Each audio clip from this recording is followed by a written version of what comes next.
Hi, ma'am. My name is Paul Kale, and this is going to be my second attempt at my week 5 speech.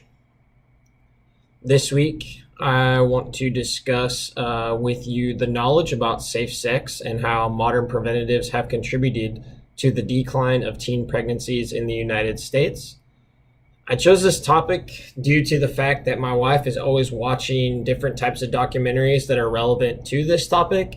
And to get a better understanding of the topic, I wanted to do some research and be able to discuss and have the knowledge on my own of what I found out with everyone today.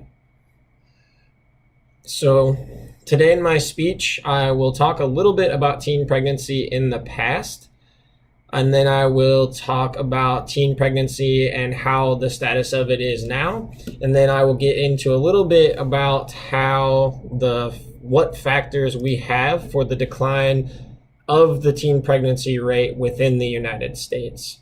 So to start with teen pregnancy in the past, according to Oxford Bibliographies, childbirth to teenage mothers in the United States peaked in the mid-1950s at approximately 100 births per 1,000 teenage girls. So put that in perspective, most of you can do math, but that's 10% of teenage girls were getting pregnant in their teenage years back in the 1950s. In my opinion, this is due to a difference in culture in the US at that time. Men and women obviously were getting married at a lot younger of an age, and younger pregnancies were a lot more of a common occurrence, and they were a lot more accepted in that time.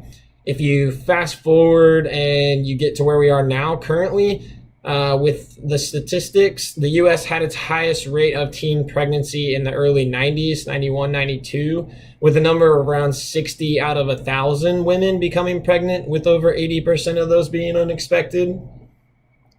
So now that we've transitioned into teen pregnancy in the more recent years, let's talk about how it's affecting us now. Teen pregnancy has become much better statistically and has been on an amazing decline since the creation of long-term preventatives. And with the creation of those long-term preventatives, once they became more easily available to the common public, but America as a whole still always has the highest pregnancy and birth rate compared to other teens in comparable countries. So in 2010, the rate of live births to teenage mothers was one of the best we'd seen in a long time, and it was 34 births per 1,000, and the rate actually continued to decline to the latest statistic that I could find, and that was in 2012. We actually dropped down below 30 to 29.5 per 1,000 females. We almost double in the United States the teenage pregnancy of Canada and the UK, and we quadruple that of France and Sweden. It is stated that our rate has not declined as steeply in the US for a number of reasons. But the big one is attributed to the fact that U.S. teens are less likely to use a preventative compared to other countries. And it is shown that those in unfavorable economic or unfavorable social circumstances are more likely to become sexually active at a younger age, but they're also less likely to try and obtain a preventative of any type. So now that we've talked about teen pregnancy now in the United States and some of the statistics that we've seen over the recent years, I'd like to talk about some of the factors for the decline of teen pregnancy within the U.S. So with the introduction of the long-term preventatives, two main ones being the injectable contraceptive and the implant, these two things became a huge factor to the percentages of teen pregnancy within the United States. They offered a long-term option to prevent pregnancy with a massive bonus that it was of little to no maintenance or thought to the user. Once these preventatives were put in place, they worked for many years, and when the user was done with them, they could be removed. and they could go back to trying to become pregnant. Discussions with our youth has also opened up a lot of, in my personal opinion, the factors of reducing the rate of teen pregnancy within the U.S. There's a couple of benefits to talking to our youth about becoming sexually active and some of the risks that they take if they do not protect themselves if they are sexually active.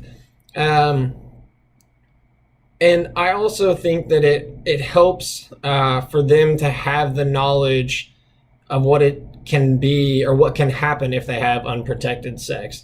According to the Guttmacher.org, the Alan Guttmacher Institute conducted a study, and it showed that other countries are more open to promoting safe sex, and the U.S. is only open to promoting abstinence as the solution. So I think as a culture in the United States, we should try to promote other options of, if they are sexually active, ways for them to try and prevent becoming pregnant at such a young age.